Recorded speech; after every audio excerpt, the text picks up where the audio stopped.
Good morning, everyone. I see that it's 9 o'clock, and so I would like to begin this webinar on emergency relief time extension by welcoming you and saying thank you for joining us.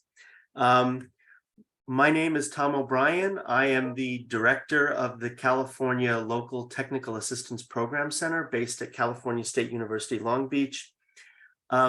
And I will be helping to facilitate the discussion this morning. We will be using chat to share information and capture your comments. If you'd like to introduce yourself via chat, that's always helpful to us, and the chat box would be the perfect place to do that. We ask that you do please keep your mic and video off during the presentation. As I said, if you've got questions during the presentation, please drop those into the Q&A box. Make these as descriptive as possible to help facilitate a proper response. We will have time after each of the two presenters to answer questions about their individual presentations, and then some time at the end. If there's still any lingering questions, we will be able to take those at that time. Our goal is to answer every question live, but if that's not possible, we will be publishing a formal Q&A document based upon a transcript of today's session. So again, the chat box would be a good place for you to introduce yourselves, and then the Q&A box will be where we'll be fielding questions. And just wanted to clarify that. Everyone should have already received a copy of today's presentation by email. If you didn't, and would like a copy, please email your requests to info@caltap.org, and I'll show that that email address momentarily. Today's webinar is being recorded and will be posted to our YouTube channel later this week. We will be starting after I finish in a moment with our first speaker, who will do an ER time extension overview. And then we'll have a discussion of the ER time extension form. And as I mentioned, we'll have time for question and answers. This webinar is being presented by California Division of Local Assistance and the Federal Highway Administration as part of the efforts of the California Local Technical Assistance Program, which, as I said, has its administrative home at California State University, Long Beach. The LTAP Center in California is one of 51 centers nationally sponsored by the Federal Highway Administration and each state DOT, designed to provide local technical assistance to local, rural, and tribal road agencies across the state. We offer training, tech transfer services to help local governments and divisions of Caltrans and regional planning organizations, MPOs, and COGs to help them manage and maintain roadway systems. CalTap, the center, is the place to go for relevant information, resources, and training. And we hope that our website and this network that exists across the state allows for the sharing of innovative transportation technology and best practices to those of you who can use it. The program is managed through the Division of Local Assistance at Caltrans, as I mentioned, with key partners, including Tech Transfer at ITS UC Berkeley and Sacramento State. We hope that you'll engage with us, stay connected with us. The good news is you've already been able to find out about our training programs because you're here. And the place to go for updated information is our webpage, caltap.org. You'll see there our next training is going to be August 3rd. It is a limited course training on introducing GIS and the use of GIS for non-GIS technicians in local government. We've capped it to allow for a more interactive and engaging class. And again, that's on August 3rd, and you can get more information on our website. For any particular questions, please reach out to us by email.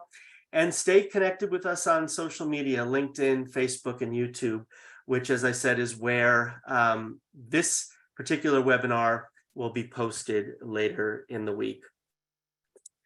Our presenters today, are Peter Pangilinan, who's a transportation engineer with FHWA's California division, and Bob Baca, who's an emergency relief program manager, the emergency relief program manager in the Caltrans Office of Federal Programs.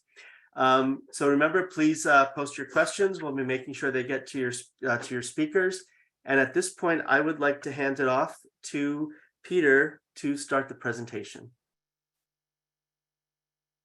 Hey, thank you, Tom. I'm gonna launch my presentation for y'all.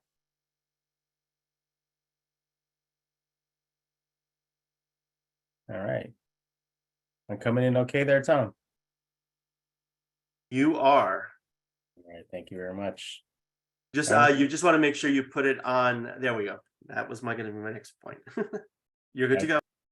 All right, perfect. All right. Well, there we go.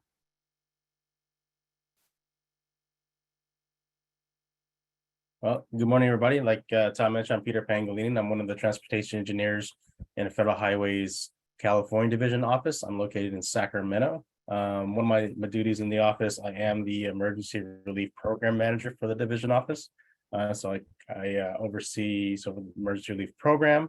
We have transportation engineers assigned to Caltrans respective district areas of coverage. We have an LA office as well covering our SoCal office. I'll share some POCs at the end of the presentation. So if you're not already aware, you'll be able to see their names and their areas of coverage.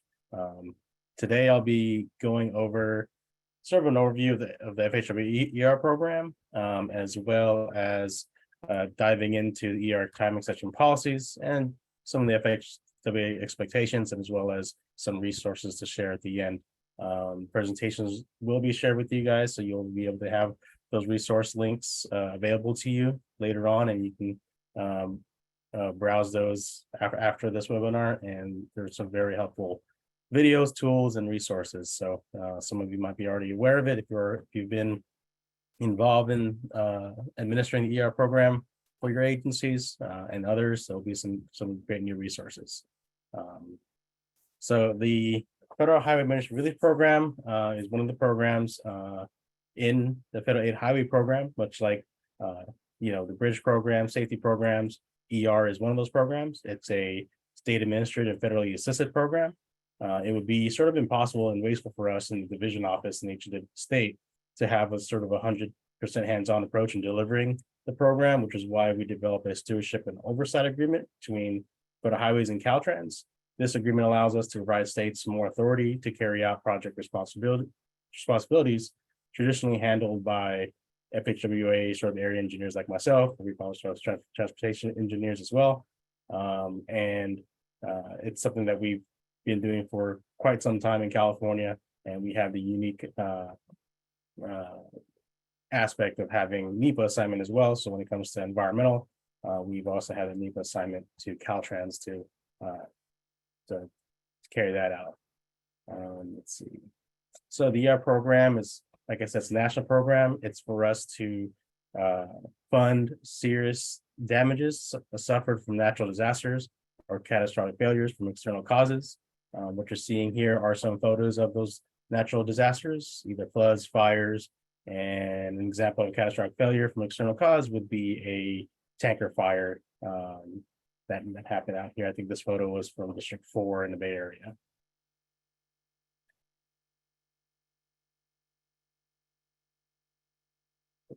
So the ER program is not intended to cover all repairs or relieve heavy maintenance responsibilities, and it only reimburses repairs to federal aid highways. So any roadway classification as rural minor collectors or rural local roads are not eligible for the ER program. When it comes to ER program as well, we take into consideration pre-existing conditions of facilities when we make eligibility determinations. An example of that would be a failed or damaged culvert from like a recent drainage inspection or asset management plan that identifies that culvert as being damaged prior to the storm or event, and that type and that facility or that location wouldn't be eligible. That's just one of the examples.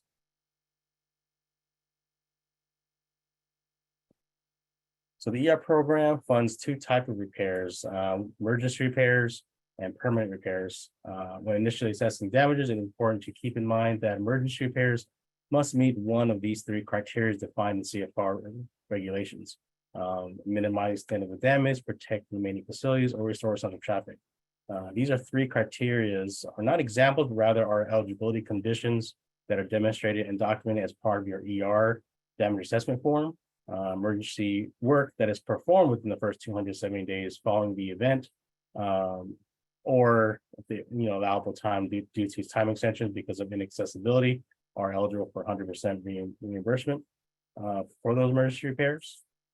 That was a change from the new transportation bill from IJA. It used to be 180 days, and now it's been extended to 270 days. And then permanent repairs are those undertaken to restore facilities to pre-disaster conditions. One unique aspect of the ER program is that the PE work associated, preliminary engineering work associated with the permanent repairs does not require prior FHWA approval or authorization. You can begin that analysis or PE work shortly after, immediately after the disaster, if that's the direction that the repairs are going to go for that particular location. So ER time extensions, ER time extensions is in regulation, or not time extension, but the requirement to promptly construct an ER project. Any project that has not advanced to the construction obligation, which means in here is like the E76 authorization stage by the end of the second fiscal year following the disaster occurrence, will not advance and unless a suitable justification is warranted and furnished to FHWA. Some of those ER time extension justifications, satisfactory ones, are environmental evaluations, litigation, any complex right-of-way or acquisitions that you encounter during project development process, any additional time that's permitted to do geotechnical studies or any necessary studies for that particular damage location. Some things to note, some unsatisfactory justifications that were highlighted in Federal Highways ER program manual is, staffing resources, economic hardships, and prioritizing other projects other than ER sites. So ER sites should be prioritized, and project, so the chronology of events, the progress of project development, all that has to be documented and demonstrated in your time extension if the project is needing of additional time. So expectations, ER projects should be constructed promptly. Time extensions are an exception, not the norm. The intent of the ER program is to repair facilities and that have been damaged by an ineligible disaster. We have the regulatory requirement in order to address those damages. And this is the ER time extension sort of timeline events to kind of put a better perspective of what it looks like. So you would have, for example, in this case is the ER emergency opening or emergency repair, or any work that's permanent restoration conducted during the emergency opening phase. You can begin construction promptly for emergency opening or any emergency repairs.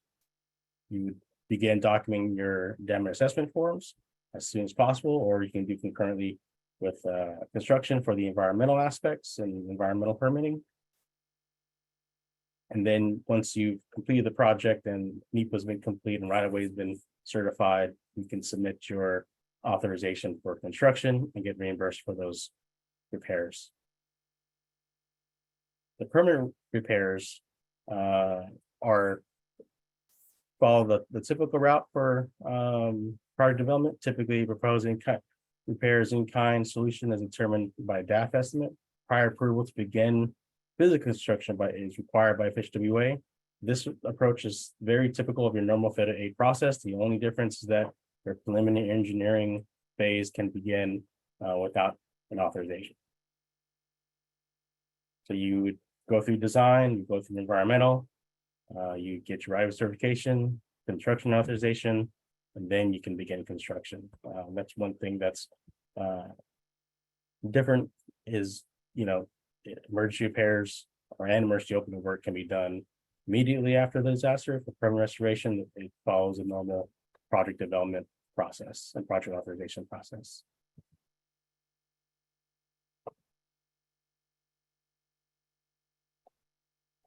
There's some things to consider when doing time extensions. You must provide sufficient delay justifications. Like I mentioned earlier, environmental evaluations, any litigation or complex right-of-way that has to be demonstrated by support documentation showing exactly what environmental evaluation or study was sort of the controlling factor in product development process that requires the project to need additional time. All delays must be reasonable and beyond the local agency's control. Usually, like I mentioned, that relates to environmental aspects and litigation that may occur, and if you have any complex right-of-way, if there's a parcel that needs to be acquired and it takes a little bit more time to go through that process. We understand that, so we take that into consideration, much like the NEPA process. If the NEPA process requires X amount of time, that's just the process, and as long as the project is moving along in that project development phase, we take all that into consideration when they're reviewing your time extension form and requests. And Bob will kind of go into detail later with the time extension forms, what has to be laid out in there, what are some major milestones. And in California, we grant time extensions in 1 year increments for projects. We do approvals in California for the entire ER program for that specific ER time extension year. So we grant time extensions for all, we review all DLA, sort of local assistance agency projects, as well as Caltrans projects, and we approve those annually. And in this process, that's coming up pretty soon in a couple months. So the emergency relief sort of time extensions, any project that receives one time extension, the subsequent time extension will be sort of not necessarily scrutinized, but expectations are a little bit higher in terms of what the documentation looks like, what has progressed since previous time extension approval. So when you're coming in for subsequent year time extensions, it's important to highlight what has occurred since the previous approved time extension. That helps us expedite the review process while we're looking at these time extension forms. And like I mentioned earlier, there are area engineers or transportation engineers for FHWA assigned to your areas of coverage. Right now, we are a little short-staffed, so you'll see some of us in an acting role in multiple districts. We're trying to fill some positions, but right now, myself, you'll see here Lon Fun and Tay Neiman. There's 4 of us when covering 5 or 6 districts that are in acting capacity, as well as our team leader position is currently vacant in the north, and our team leader in the south. Zilkia is covering the entire state as our project delivery team leader. But there's also your division local assistance folks that can assist you for any of your project that you have. There's ER coordinator in each district for Caltrans. And these are the resources that I mentioned. These are sort of links to, federal aid essential videos. They're very useful, easily consumable, 6 to 8 minute videos on these specific topics related to ER. They are YouTube based. So if you go through there, there's these specific ones are some that I've highlighted, but once you go there, there are other videos that cover the full federal aid highway program for all the other program areas, not just ER. And then down below are some helpful Federal Highways headquarters links and manuals, as well as guidance and an FHWA order for emergency relief program responsibilities. The last link, defining and managing emergency relief repair activities eligible for 100% funding, was recently released post IJA. So there are guidance in there clarifying some of the IJA changes, specifically the 270 days, as well as adding some clarity as to what's eligible under those 3 criteria for emergency repairs. And that can help you kind of understand a little bit better outside of just the ER manual, which has been out for about 10 years. There should be a new one coming out hopefully soon. We're still working on that. IJA introduced some changes, so we're making some updates to that as well. And since I finished a little bit early, I set aside some time for a little bit of Q&A. So if you have some questions, I'll be happy to answer any. Yeah, the first question, and thank you, Peter.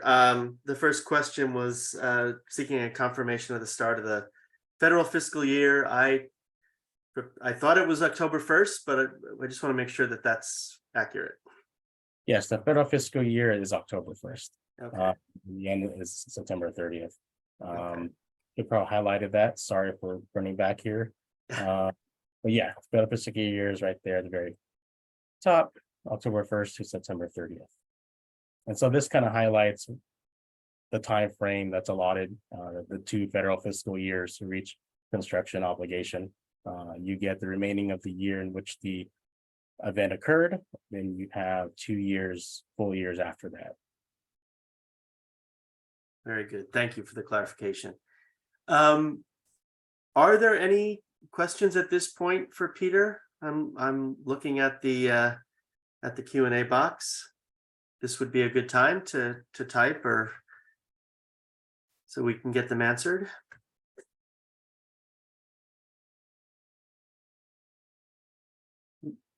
If not, yeah, thank you, Peter, for putting up your contact information.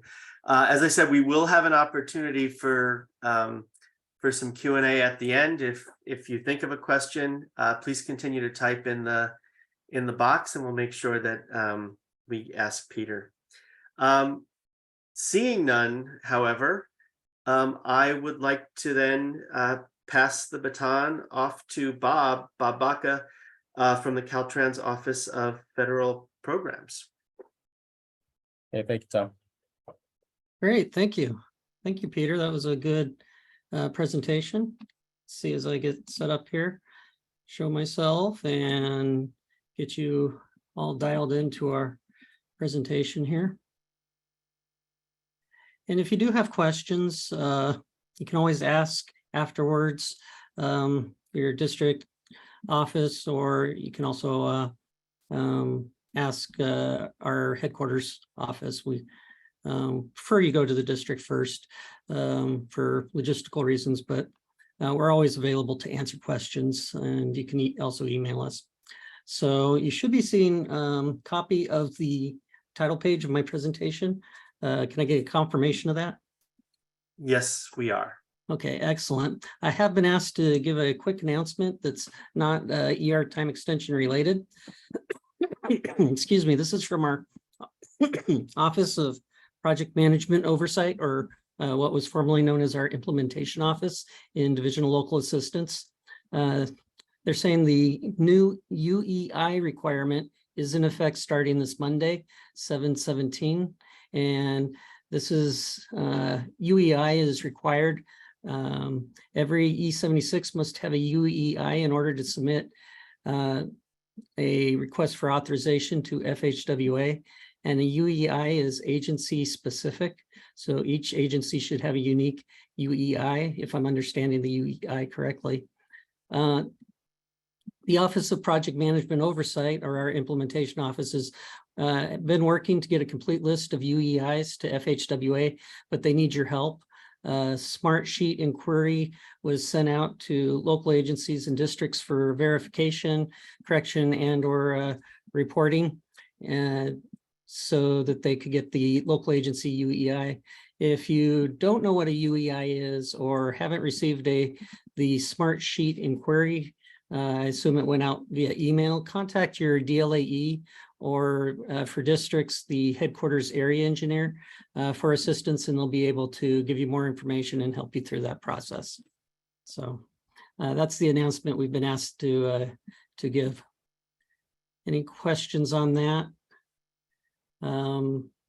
If not, we'll go ahead and go forward with our emergency relief program time extension request form. So Peter gave a excellent overview of the ER program just really briefly, and then also the need for time extension requests for the 2 years to reach construction authorization for emergency relief program projects from the date the disaster begins.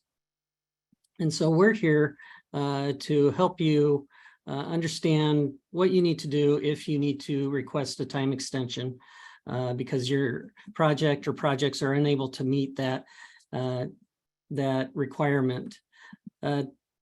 The time extensions are given in 1-year increments, and so if approved, you get an additional year to reach that construction authorization for the project. And if you still haven't met it, then you have to come in the subsequent year for another ER time extension request to request approval for another year.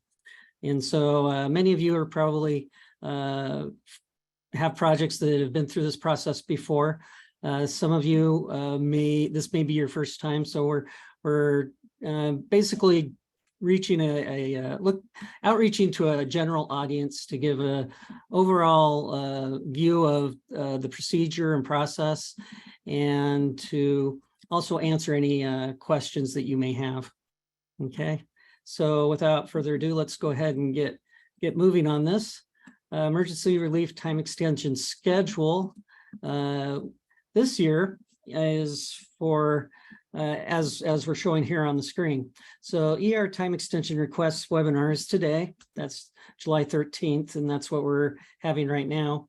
The July 31st deadline is actually, it's more of a soft deadline, but it's really a recommendation. So if the project that needs a ER time extension request, if let's say the project hasn't reached construction authorization yet, but the request has come in and you get it submitted before or on July 31st, then you should be good and you shouldn't need a time extension request.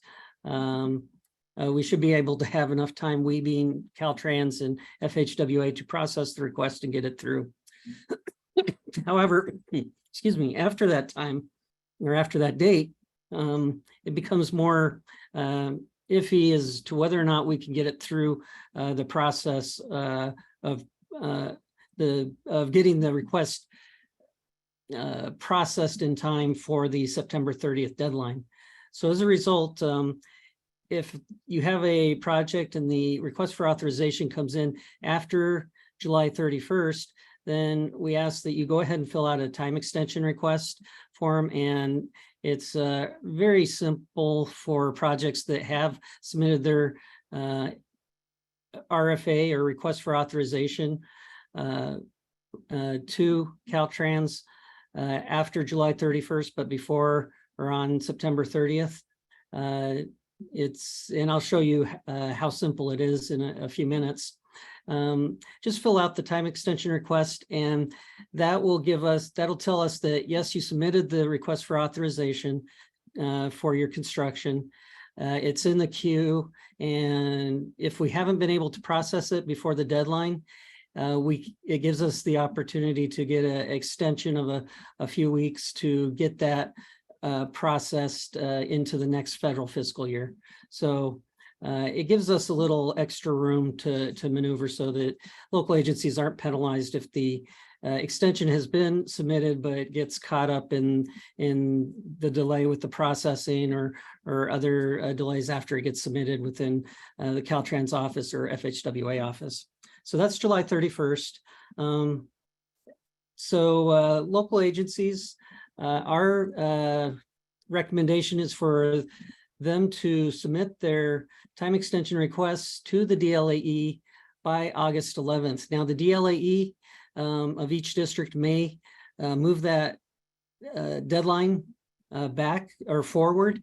So it's earlier than August 11th, depending on the resources and how much time they expect to need to be able to review the time extension and get the time extension requests to us with their recommendation and their signature included by the August 18th deadline, which is the deadline that we need in headquarters for the DLAEs to submit all their ER time extension requests they've received to our office.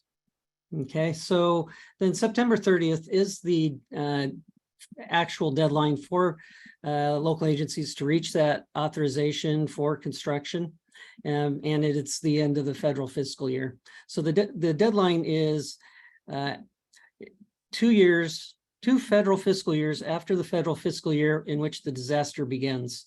And so that's something to keep in, just to keep in mind that the local agencies actually get a little more than 2 years.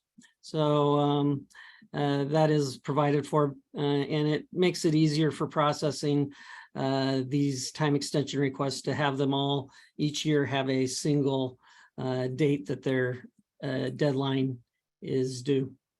October 1st is the start of the new federal fiscal year. Once the FEMA system, which is a database system in which we request federal funding, once that's FHWA opens up the FEMA system, because it gets closed down at the end of the federal fiscal year for the end of year accounting and other activities they have to do. Once that opens up again in the new federal fiscal year, then the requests that came in that had been submitted but weren't processed in time, but did have a time extension with selected, then we can continue to process those time extension requests. And then once all the time extension requests are in, and after October and the new federal fiscal year begins, our goal every year is to try to get those replies from FHWA, and actually it's FHWA does have this goal as well, to get the requests responded to by December 15th. Now, there are delays to this, and many times, sometimes it's 1 or 2 local agencies that have submitted timer extension requests, but there was more information needed or it wasn't clear, and that always delays the response from FHWA, because they want to get all the information, but if it's not all their clarification is needed, then they've been able to reach out to local agencies, but that doesn't happen all the time. So you want to make sure that you have your time extension request complete when it's submitted. Okay, any questions on the time extension timeline here? Time extension request. Bob, there are a couple. I think you Sure. did answer Annalee's question about if approved for an extension, is it good for 2 fiscal years? I believe that's been clarified. If not, please let us know.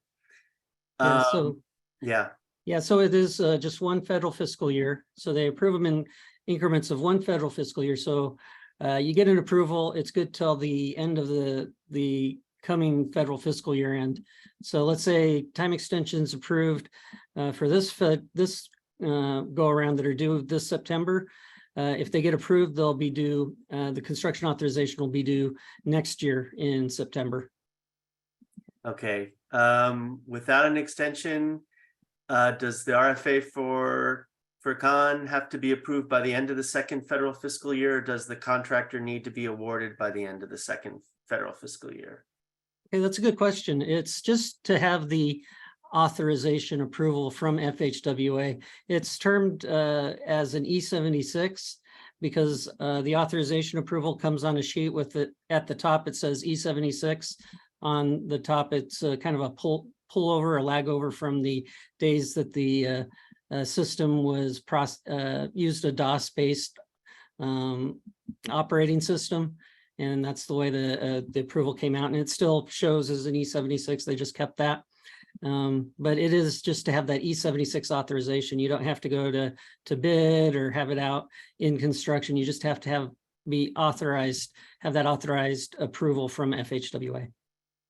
Okay, and then the last pending question, is there anything else you want to say about the typical period after which somebody can expect a determination after it's been submitted? Let's see. Generally, the more complete the applications, the faster the response from FHWA will be. Really, what happened is when we started this process, which happened back in 2017 after OIG did an audit of FHWA and determined that more needed to be done with respect to time extension requests from the local agencies.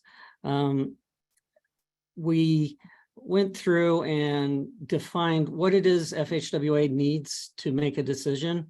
And so that's what this six-page form represents. All the information FHWA needs to make a decision on the time extension request. So it really helps to make sure that you fill out the form completely as possible. And then FHWA will not need to go back and contact the local agencies, try to get hold of the districts and fill in missing information or gaps in the information. And it really is a luxury, or FHWA has really been doing a favor when they've been doing that. They don't have to do that. They could just reject the request outright if the information's incomplete. So, we don't want to test their patience. And, they're under pressure to get these the response out as quickly as possible as well. And so we want to make it as easy as we can for them to review these projects. And is there a deadline for construction once you're in the con phase? Yes and no. That's a good question. There's no actual deadline per se.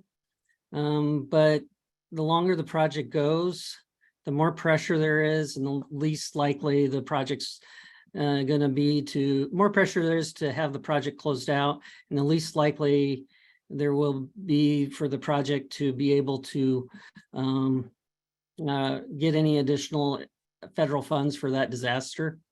And also the more likely the project will be audited to see what's going on several different levels as to why it's taking so long. In some cases, we do understand environmental mitigation, litigation, things like that. And there's places to explain that in the form. Those do take longer, and we do understand it'll take multiple years on some of those things. But if there's not a good reason for the project to be delayed in getting completed and closed out, then that's going to be problematic for the project and for the funding picture of the project overall. I was to say you've tackled all the questions, but two more have come in. So do you want to continue, or do you want to continue with questions? Let's go ahead and continue the presentation for now. And we'll hit the questions at the end. That way we don't keep people beyond the amount of time that we've got allotted if they have other meetings they need to go to. And then any questions we don't get to, we'll do a Q&A and make sure we get all the questions answered in the Q&A. Okay. And they'll probably be even more comprehensively answered. So that'll be good. Okay. All right. Great. Thank you. Let's go ahead and move on to the next slide, which is where you can find more information on the time extension that's requirement. We do have resources online, and the form itself is online. And just to show you, excuse me, on our DLA webpage, we do have, that's our Division of Local Assistance webpage, which is on the internet and available to local agencies and districts. On the sidebar there, as it's currently situated, we have a federal programs section, and in that federal programs sections, we have a emergency relief link. So you click that link, and it brings up the emergency relief webpage, which has hot topics and news there and many links.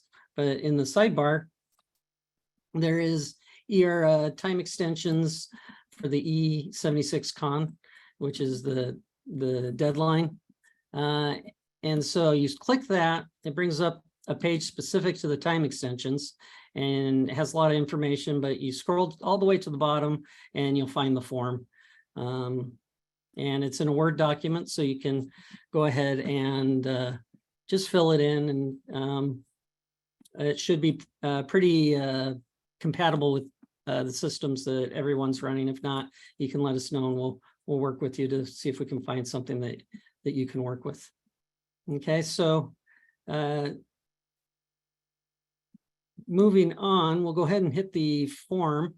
And what we're going to do is go over every one of the 6 pages of the time extension release request form.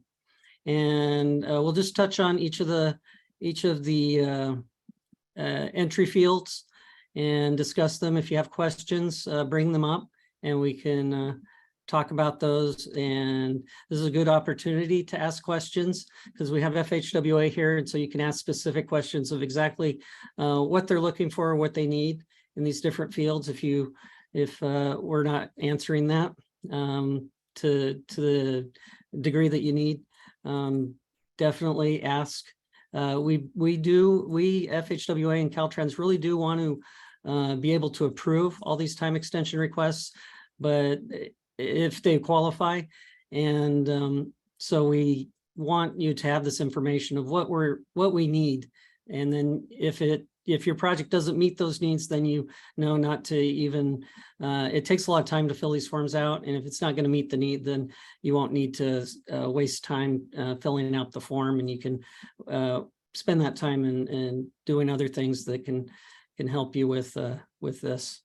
Okay, so let's go ahead and move on. Okay, page 1, you'll see up in the upper right corner there is a miniature image of the page, and the blue highlighted section is actually the expanded section in the middle of the slide. So this is how we'll be showing the sections of the different pages as we walk through them. Let me go ahead and expand my image here.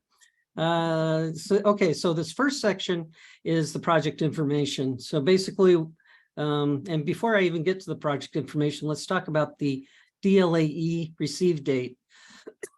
Excuse me, that's a box up at the top left corner of the form on the first page. So DLAEs need to, or their staff, when the local agency submits the time extension request form to the district, they need to note the month, day, and year, or basically the date that they received the extension. And this is a verification that the time extension was received by the deadline, by the August deadline that we needed to have it from the local agencies to the districts.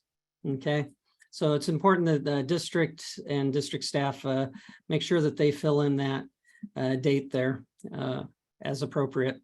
Okay, so below that we have project information. This is just basic information on the project, so we know what project you're referring to, you know, what the project numbers are for if there's 2 projects, one for EO, emergency opening repairs or permanent repairs. We have the numbers, the Fed aid numbers for those, the DAF number or numbers. Some ER projects have multiple DAFs wrapped up into one single emergency relief project.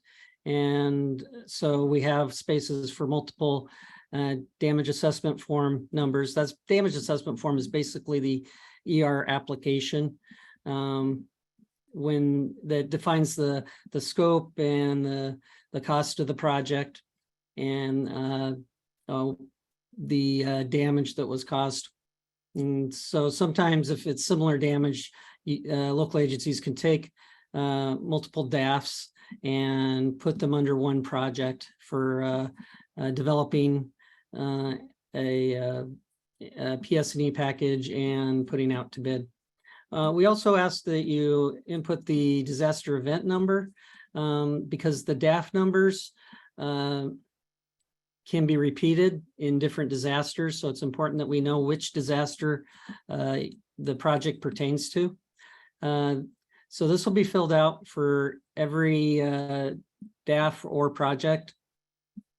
So then we have just a description of the route or road section that was damaged, post miles, or you could put beginning and ending streets or points, just defining the beginning and ending points of where the project is. And then the local agency that's associated or making the request, and that would be responsible, that is responsible for the project in question. Okay, under that section, we have an initial screening, and this is so local agencies can screen out ER projects that won't be able to qualify for a ER time extension. These are generally projects that have been delayed because of one of those 4 reasons that are listed, either lack of staff, lack of consultants, resources, or a delay caused by the local agency. And so if that's the reason that the local agency was unable to meet the construction authorization deadline, then the request won't be approved. So the local agency really shouldn't continue filling out the time extension request for the project in question. So that's just to save local agency and us time. Now, if local agency has other justifications and reasons for the delays that aren't one of these 4 items or reasons, then they should continue with the time extension. We do know that in all projects, there's going to be a lack of staff. In fact, that's kind of the case these days anyway for all projects, not just ER. But as far as the ER programs defines needs, these reasons are disqualifiers for time extension approvals. Okay. Any questions on this section here? I'll go ahead and move to the next section. There's one question about an E76. I don't know if you want to answer that now or hold back. Sure. Go ahead. And well, once an E76 is obtained, is there a deadline to award the contract to the contractor? I think there is. You'll have to look in your program supplement agreements. It's really the federal aid process. And we're talking permanent repairs, I assume, using the regular federal aid process. Emergency opening procedures are different. But look in the local assistance procedures manual, and it'll give you those kind of timelines. So I think there is, but double check the local assistance procedures manual. And you can ask your DLAE as well, your district. They may have that off the tip of their tongue. Good question. All right, so let's see. Next page. All right, so this is the page where you define what the reason is that caused the delay and is a justification for receiving an additional year of time to reach construction authorization. So initially we had this just as boxes, but these are the reasons that are pretty much accepted for time extensions. We do have an other box there if it's a reason that's not listed here, but we have an extensive environmental evaluation or a permit delay by the resource agency, complex right-of-way acquisition, litigation, extensive geotechnical study, which takes time, and then the other, and that's the other. Each of these reasons, including the other reason, need to be reasons that are beyond the control of the local agency. So the local agency is expected to move expeditiously towards getting the project completed and into construction, or the plans and environmental completed and get the project into construction.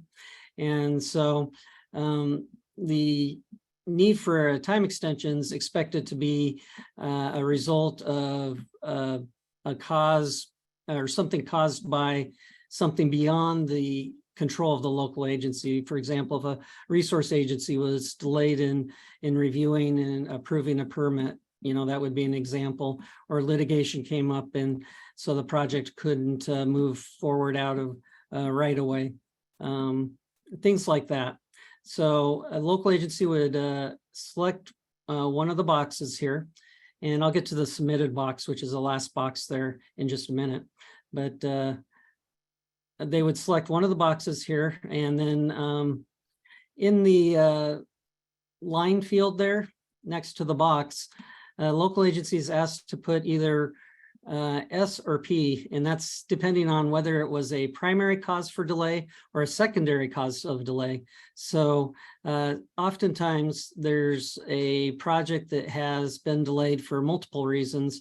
Let's say it was environmental, and then they hit something really, some big delay in right of way. So they would select both those boxes, but the local agencies then able to further define what caused the majority of the delay.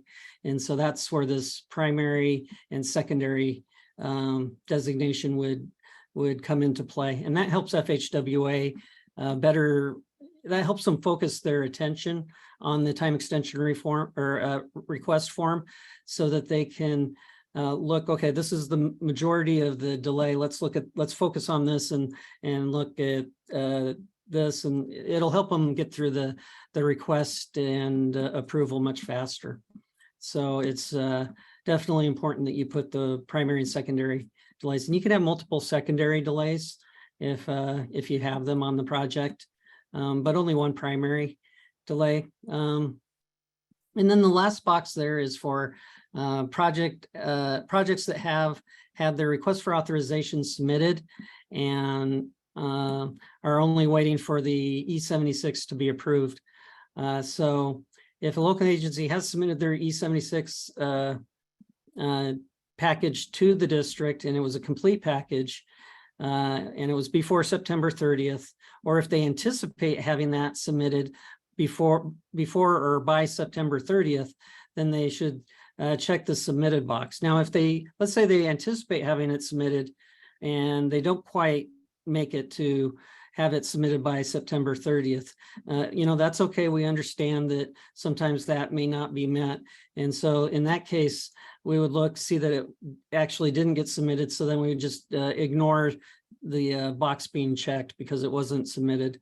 But it's important that if you anticipate having it submitted and you check the box, that you do check the box, because if you do get it submitted and then there's a delay and it doesn't get approved, just having this box checked gives us a couple extra weeks after the federal fiscal year to get that request processed and get the E76 for the local agency. So basically it's like a mini time extension approval from FHWA. So important that you get that box checked if you can get the E76 package submitted. Okay, so then after the time extension justification, we have a table where the local agency lists out what the problems were for permits if they check that first box there, which is environmental evaluation or permit delay, and it was a permit delay. They can put in you can put in the resource agency where that issues the permit, which permit was needed, what the first date that the local agency contacted the resource agency, and then a description of what the problem is. Are they delayed in their reviews? Is there some other issue that came up? And you can do that for each permit that's causing the problems there. And if you need more rows, you can either add additional pages or extend the table here. And that goes for this table and other similar tables. Okay, and then finally on this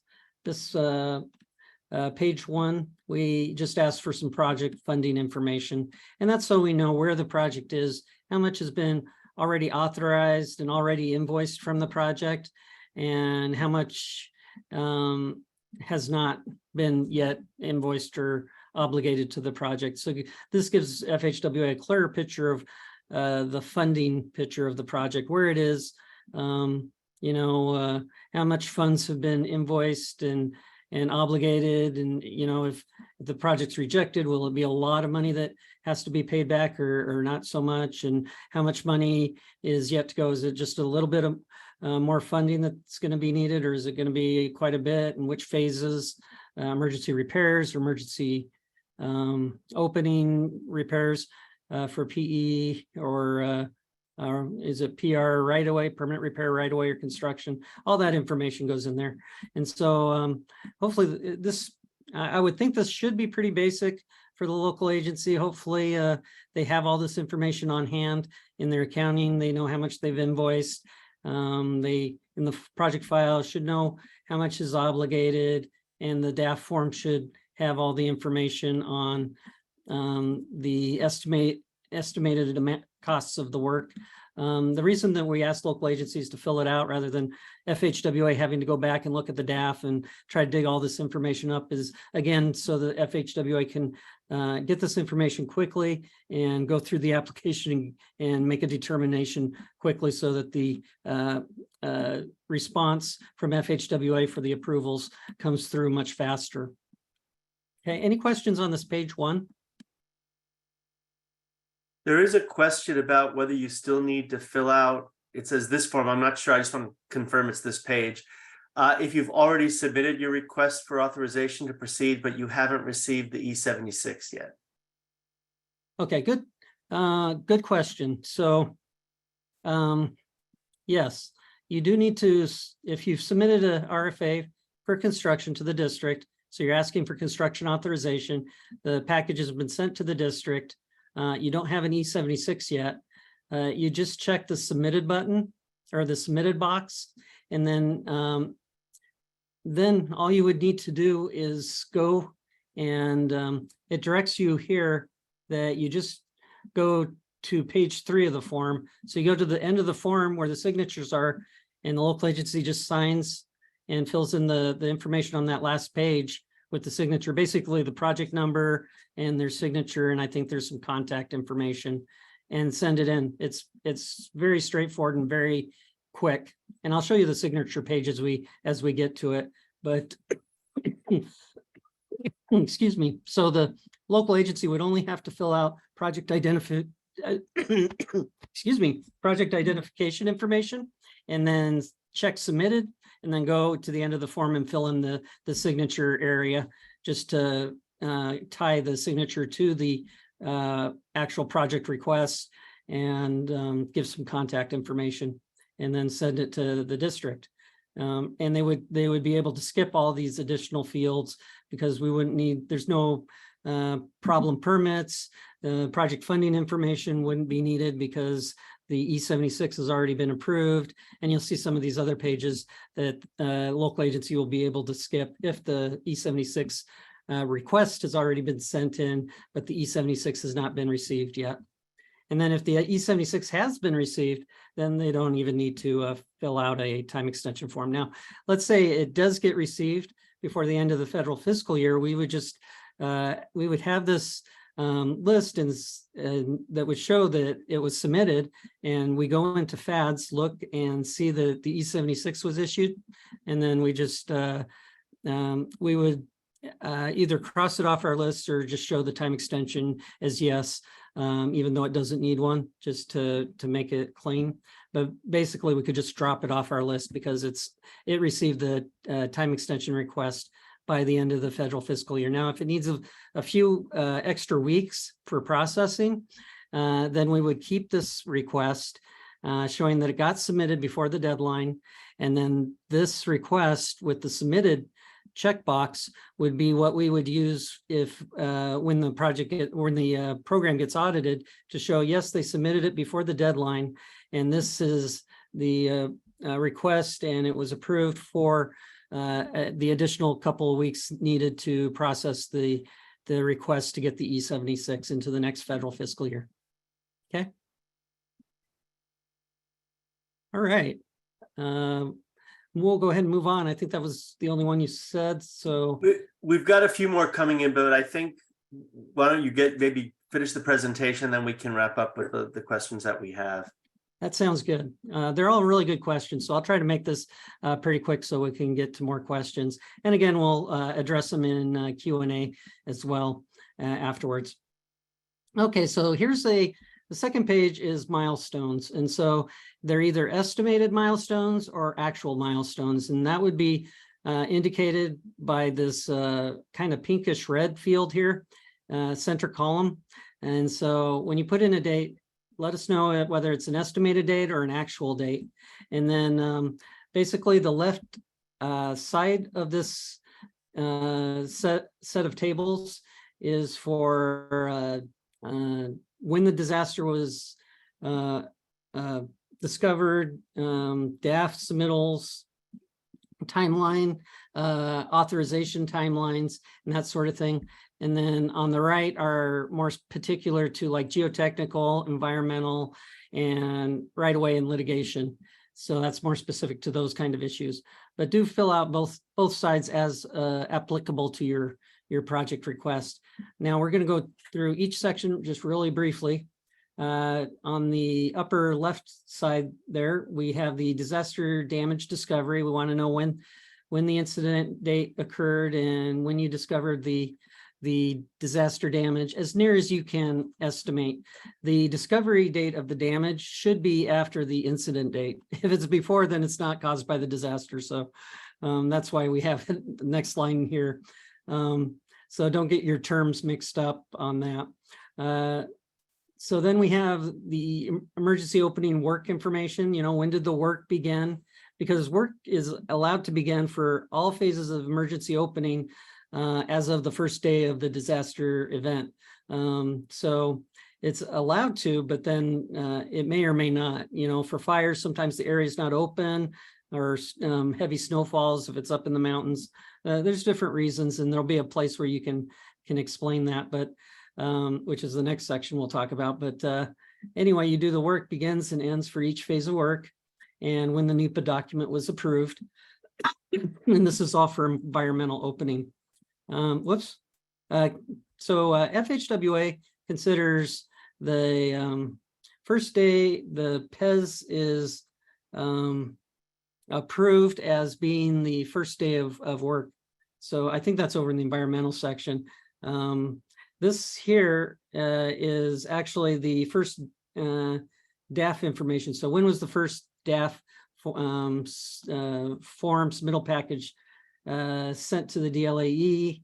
When was it approved by district, by the local agency? What's their signature date? District and FHWA. So that's tracking the DAF and seeing where that went.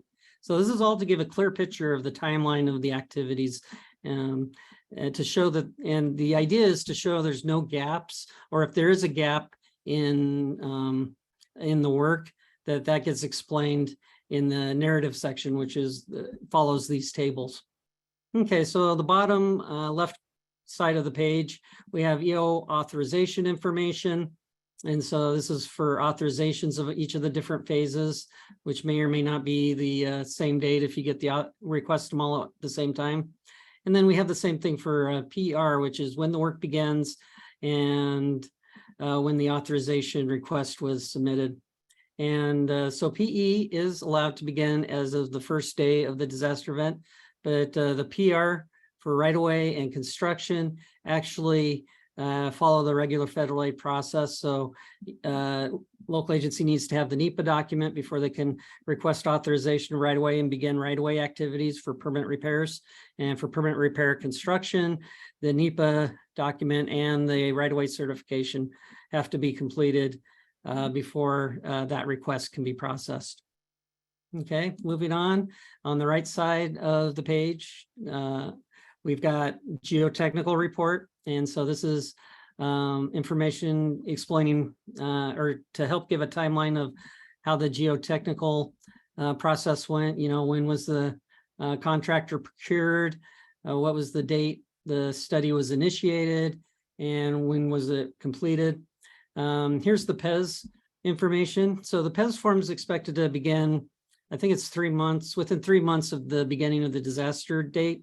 And sometimes there are good reasons for not being able to begin that, and that would be explained in the narrative section that's coming up. but this is to give a timeline of when it was submitted to the district, signed, and by the DLAE and then the environmental coordinator in the district. And then if there's additional environmental studies required beyond a CE, those can be listed here, and if additional sheets are needed to list all of them, that should be added. Okay, and then we have the same thing for biological surveys that are required. Right-of-way acquisition, they want to know first contract, the first time the property owners were contacted for acquisition, and then the final offer was the date the final offer was made. If it goes to condemnation, then the proceedings, when they began, when they ended or projected to end, and then the final date for the condemnation. And then utilities, just when the owner of the utility owner was notified or contacted, and the date the utility actually got relocated or is projected to be relocated. And then if it goes to litigation, we have the court hearing, court notice to file, and resolution dates that are asked for. And then there's footnotes down at the bottom there that give further descriptions to what's being looked for in each of these sections. Okay, so as I mentioned, the next section is the narrative explanation. As you can see on this form, it's a Word document. And I think when they went through ADA compliance, it got shifted from a single page. So the section headings up on the bottom of the second page, but I put it on one screen here so that we could see it. So it's a narrative explanation. This is where you really get to tell your story, what happened, why it happened. So there's 3 different narrative questions that you can answer as applicable. The first one's, how was the delay caused by something beyond the control of the local agency? And how did it prohibit the authorization of construction before the deadline? And so this is where you'd add it. If you need more space, you can just put C attached document, or you can fill in some and then C attached document and have an attached sheet with the remainder of the narrative there. You don't have to be, you don't have to go into a novel, but you should have enough to really adequately cover and explain what was going on. Okay. The second narrative question, and so that would, and it depends on which boxes you checked. I'm going back to this first question here. If it was a delay, okay, so this one, yeah, it's just as it applies to the project specifically. So this one will probably apply to most projects, but you can look at the second one is more preliminary environmental study specific. And it says if the PES for PR or PR under EO procedures took more than 3 months to initiate and get that PES form completed, tell when it got completed, give the date, and then explain why it took longer than 3 months. And again, there may be good reasons for that. They just need to be explained here so that FHWA has that support, that information to support their approval of the time extension if they're able to approve it. So, we really do want to approve these. We want these projects to be successful, but we need the information to be able to support what the determination is on these time extensions. So the third one is if the delay was caused by extensive environmental evaluation and it took longer than anticipated, it required additional work. And this is where you get to go into your studies and you get to explain, what extra studies were needed that you weren't expecting, or what study got delayed, or, was it a biologic survey that you had to wait a year to go in and do the survey? Things like that. So you'd use this third question to answer those kind of questions. Our third area here to answer those questions and give that narrative. Okay, so then again, the next section is the required attachments. And so you've got the narrative section, but then we need also the documents that support that narrative. And so you're clear on what documents are needed. You can come down here and look and see, okay, this is what is needed if I'm asking because of an extensive environmental evaluation, you know, it was delayed in that, or complex right-of-way acquisition, you know, no, they want a copy of the notice of contract property owner. And, you know, so you can go through and just check the boxes, make sure you have that documentation attached to your request, and make sure that that's included. Okay. And that goes for extensive geotechnical study. And then if you have another reason, and these all relate, these headings here all relate back to those check boxes on page 1. And then finally, we have the submitted box. And, you know, you can check that.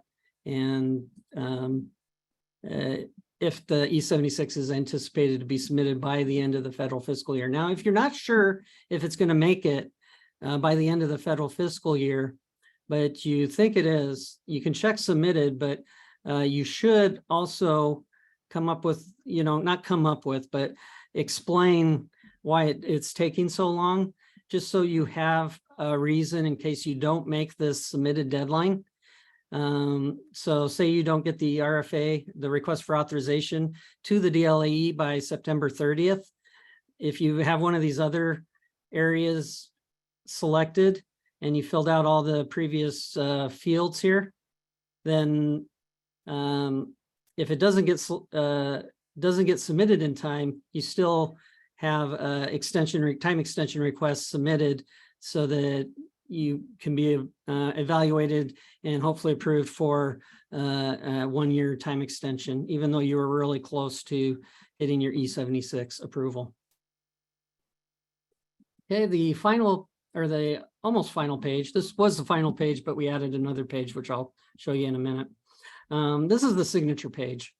Okay, so as I mentioned, this actually, I think, was prior to ADA, maybe not, but should have been part of this. So if it's just a E76 already submitted and is waiting processing, then you just check that box and you come over here and you fill in this information here, and local agency's done. So you got the project identification information, submitted box that you check, and then you fill out this small area here and you're done.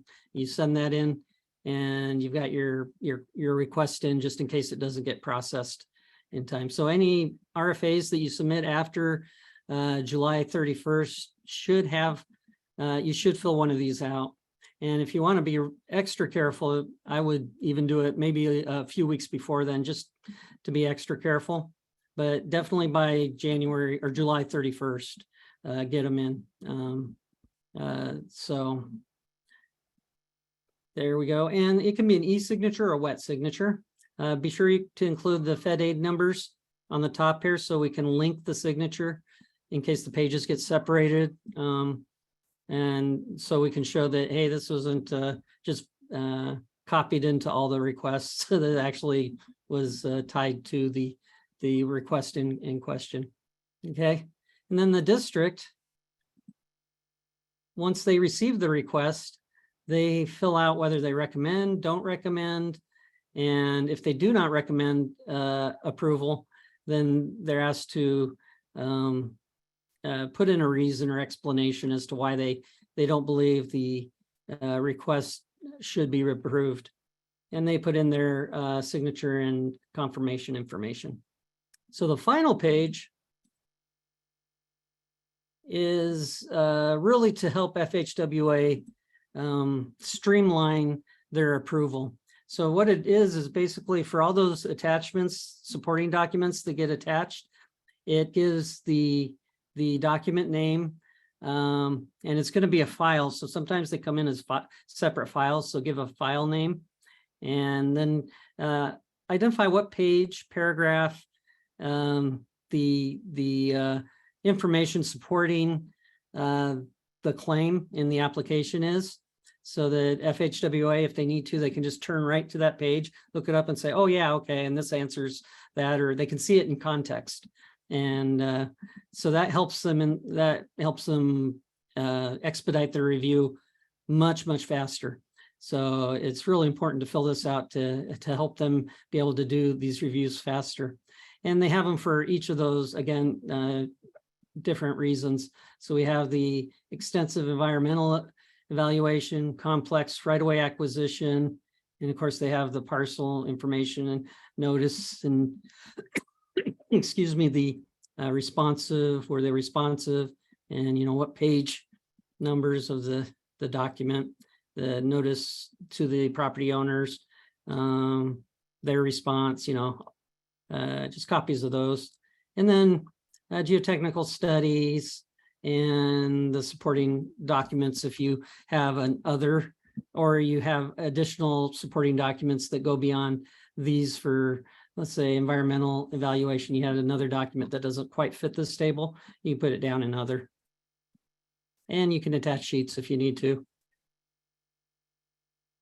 Okay, so finally, I would like to just talk about a few things to remember as you're filling out these forms. First is, don't wait until the last minute to do the form. As you can see, it's several pages and can get it takes quite a bit of effort to explain these things sometimes. So don't wait until the last minute. Give yourself a lot of extra time in case you need it. We have tried to make this form as simple as possible, but still there's a lot of dates and documents and those sort of things needed. So allow for the additional time you're going to need for that. Complete all the required sections that you need for whatever you're requesting. So if it's just a submitted and you already submitted your E76 for construction, then you don't need to, you can skip a bunch of the sections, but if not, then, fill in the financial information, make sure you get the dates and whether it's actual or estimated. You can just put an A or an E next to it in that pink column. Make sure you get the narrative adequate to explain what your story, give your case. And then make sure you attach the support documents. Sometimes the support documents are missing. That really slows down the process. So make sure you have all your support documents included and the reference page so that FHWA can zone in on the specific spot where they need to see the information that supports the narrative and see it in context if they need to. Again, if you're planning to have your RFA for construction submitted by the deadline between July 31st and September 30th, or even before July 31st if you want. But if you are planning to have that submitted, check that submitted box and then that'll cover you. Sometimes we've had requests for time extension come in, but they didn't check the submitted box. And so, that causes a problem because that submitted box allows us to authorize the project, process the request for authorization right as soon as the federal system opens up in October. Otherwise, we have to wait until FHWA makes a determination on the rest of the request, So do try to make sure if that's the case, you mark that button. If you're not sure you're going to make that September 30th deadline, but you think you may, go ahead and check the submitted box, but also, put in some other reason, put in explanation as to why it was delayed so that it can be considered for time extension in case you do not get that RFA submitted to the district by the September 30th deadline. And in the district, let's just make sure that the recommend or do not recommend boxes checked appropriately. Sometimes we get the request with the district signature, but neither have been checked. So we don't know if they're recommending or not recommending. We can guess, but we're really not allowed to guess. We have to have it written down. So that can cause delays. Also, district should make sure that they sign the form, of course, in their spot on the request. Okay, so finally, contacts for more information. Here we have, and this is actually the DLAE contacts, but we do have ER coordinators, so you can contact the DLAEs and ask who the ER coordinators are, but we can also get a list out of the ER coordinators. These have been changing quite a bit lately, as they have been in all agencies, but we can get a list out and maybe have them distributed after the presentation to the attendees. And with that, we are done with the presentation. And do we have time for questions? We do, Bob. Thanks. Yeah, and these are obviously there's a tremendous need for this type of information. We're getting lots of really good questions. And thank you to Peter, who's been typing in answers as well to make sure that we cover all of them. So we do have a few more, Bob. The first one is, do you anticipate an updated form this year? No, I think this is the form we used last year will be the same form that we're using this year.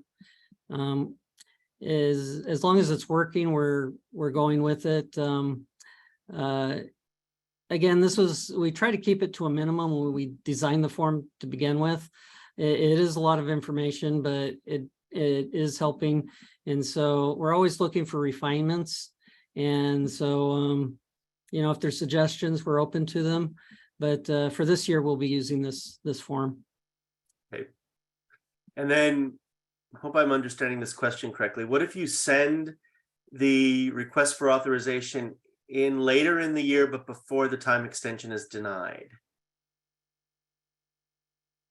If you send the authorization? Yeah, but before the time extension is denied. Not sure I'm understanding the question, but.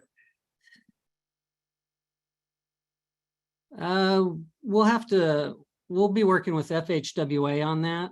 Okay. Last year, we asked local agencies to continue to send in requests for authorizations beyond September.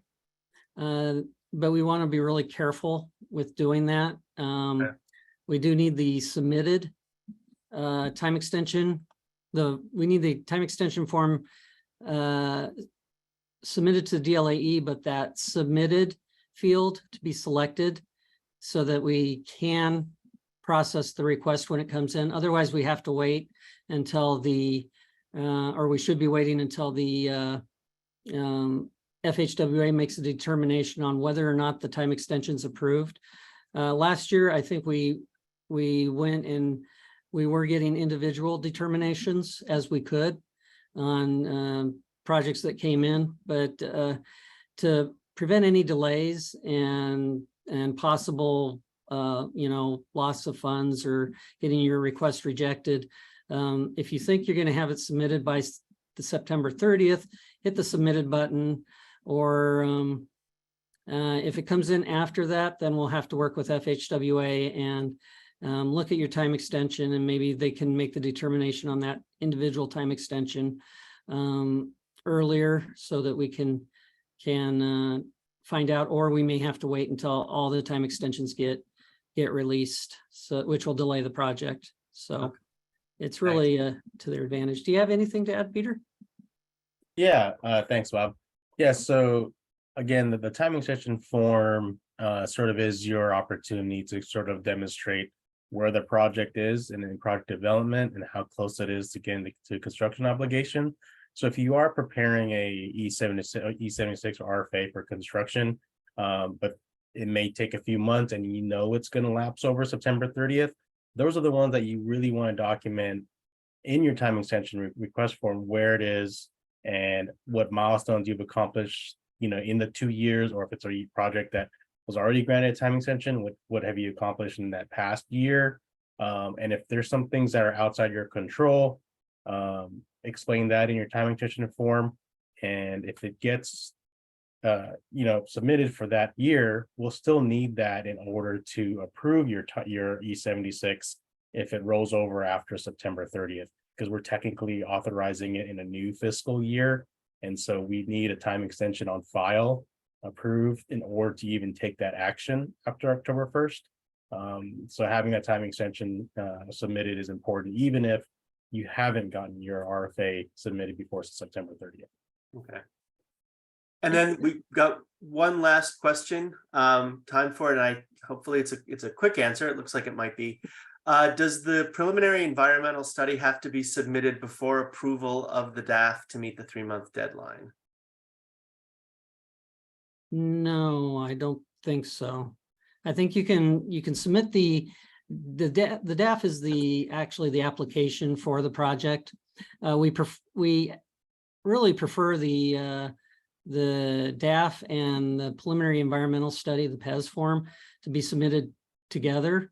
And when there's a field review, they should be reviewed with both documents in hand in the field with the environmental staff out there as well, the Caltrans environmental staff, in addition to the DLAE, which helps expedite the project and helps the local agency able to, it gets that communication back and forth with environmental as to, okay, we're considering this, and the environmental can say, well, if you do it this way, you can avoid a 6-month delay, and back and forth to expedite and make the project successful. But the DAF can be submitted without the PES form being completed.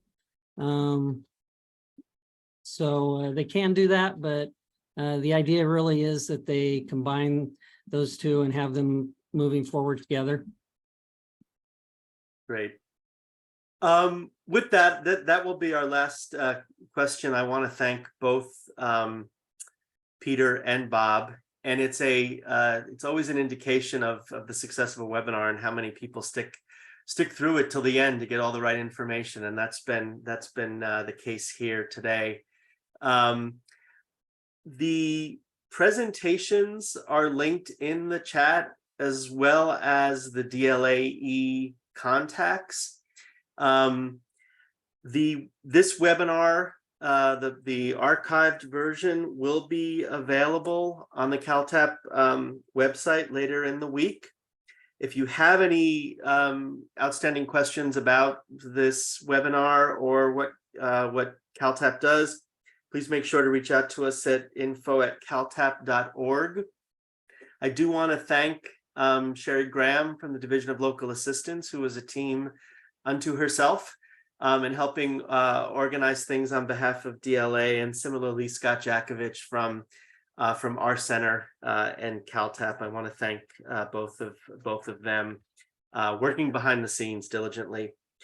And a reminder that our next training is August 3rd. It's the GIS for non-GIS technicians, using GIS in local government.